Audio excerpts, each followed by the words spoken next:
deja din ceea ce s-a centralizat până la această oră, până am plecat de la minister, avem 1.054.000 de hectare care sunt afectate, unele în proporție de 50%, unele sub 50%. Se centralizează datele, vom lua legătura cu Institutul Național de Meteorologie și ei sunt cei care pot să ne dea documentația necesară ca să putem declara stare de calamitate.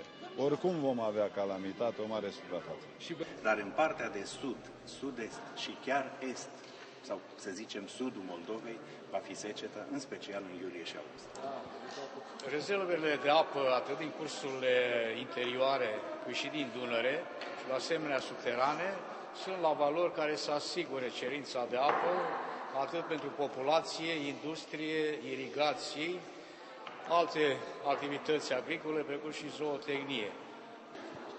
Deci lipsa de apă se va simți după perioade îndelungate fără precipitații,